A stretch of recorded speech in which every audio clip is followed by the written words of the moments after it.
प्यारे छोटे बच्चों, आज मैं आपके बीच में कुछ बातें करने के लिए आया। 18 महीने पहले कांग्रेस की सरकार बनी। कांग्रेस की सरकार बनने के बाद हमारी सरकार ने आम लोगों से संबंधित फैसले किए, लेकिन मैं ये बात इसलिए करना चाहता हूं कि जब से हमारी सरकार बनी है उस दिन से हम आम जनता के हित में फैसले करना शुरू किया है। जब प्रदेश का मुख्यमंत्री मैं बना उस समय प्रदेश का खजाना खाली था। प्रदेश में एक महीने का खर्चा चलाने के लिए भी पैसे नहीं थे। मैंने अधिकारियों से पूछा कि सरकारें कैसे चलती है। मैं 20 साल एमएलए रहा, मैं कभी मुख्यमंत्री नहीं रहा, कभी मंत्री नहीं रहा, लेकिन जब मैं सरकार की हालत देखता था तो कहते थे कि कर्जा लेकर ही सरकार चलती है, ज्यादा डेवलपमेंट के काम नहीं होते। मैंने कहा डेवलपमेंट कहते चुनावों से पहले होती है। चुनाव आएंगे विधानसभा के 1 साल पहले, तब आप घोषणाएं करना। उन घोषणाओं को हम अगले 5 साल अगर सरकार बनती है तो उनको हम पूरा करेंगे। तो मैंने पिछली सरकार का इतिहास भी देखा। सही मायने में उन्होंने 1 साल पहले 600 संस्थान खोल दिए जयराम ठाकुर जी की सरकार ने। नोटिफिकेशनें होगी, स्कूल अपग्रेड हो गए, पीएससी खुल गई, लेकिन उनमें कर्मचारियों की नियुक्ति नहीं हुई। जयराम ठाकुर जी की कार्यप्रणाली 1 साल पहले की बता रहा हूं। 1 साल बाद चुनाव होने थे 2022 में। 2021 से पहले घोषणाएं होती रही, नोटिफिकेशनें होती रही। मैंने कहा इन संस्थानों को चलाने के लिए पैसा कहां से था?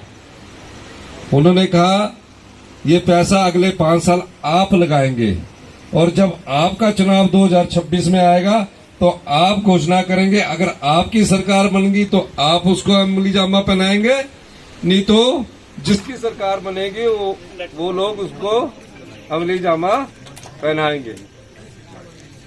इस परिस्थिति में जब मुझे अधिकारी ये चर्चा में अपना उत्तर दे रहे थे तो मेरे मन में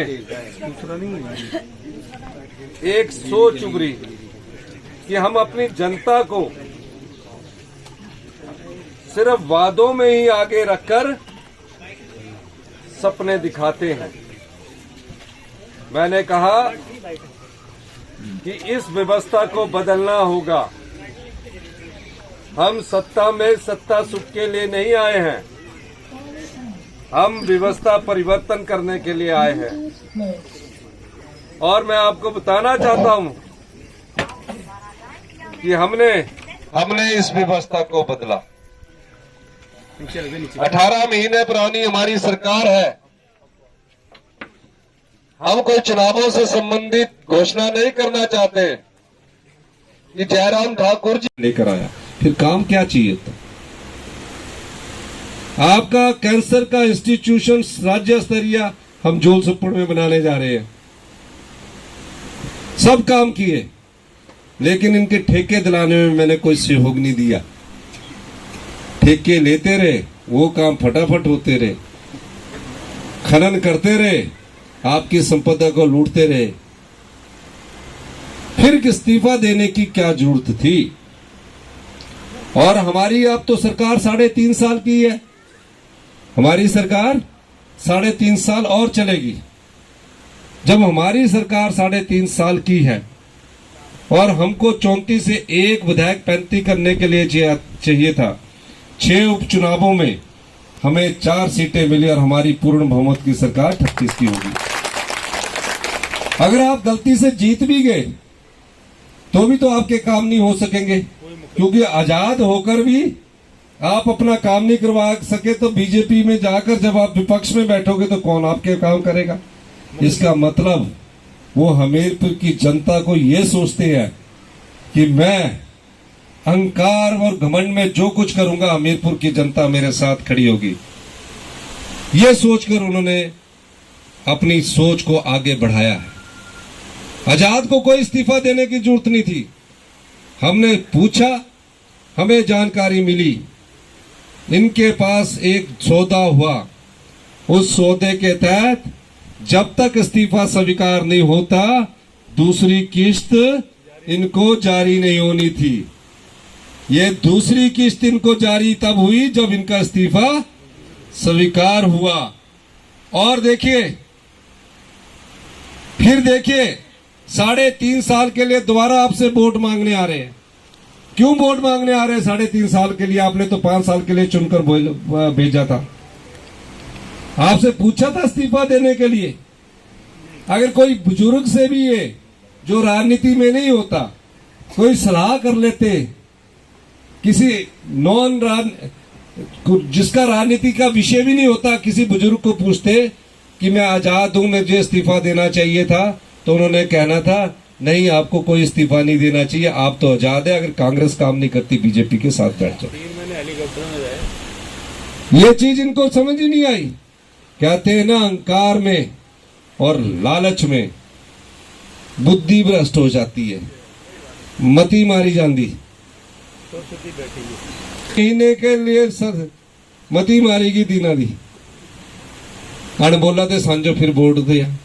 भाजपा के ईमानदार कार्यकर्ताओं ने जिस कमल को खून पसीने से इस हिमाचल प्रदेश में 1998 में जब इनकी पहली बार सरकार बनी उसको निखारा, आज उस कमल को ईमानदार भाजपा के कार्यकर्ताओं को एक व्यापारी खरीद कर लेकर चला गया।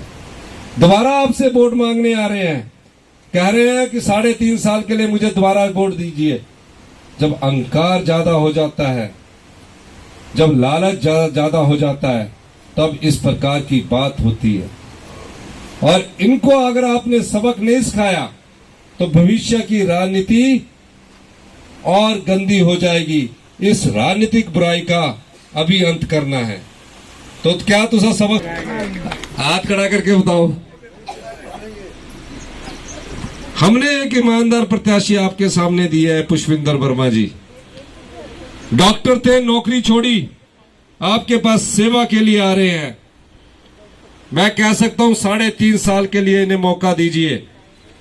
निश्चित रूप से हमीरपुर का मुख्यमंत्री होने के बाद मेरा भी हौसला बढ़ेगा कि मेरे साथ हमीरपुर विधानसभा क्षेत्र का विधायक कंधे से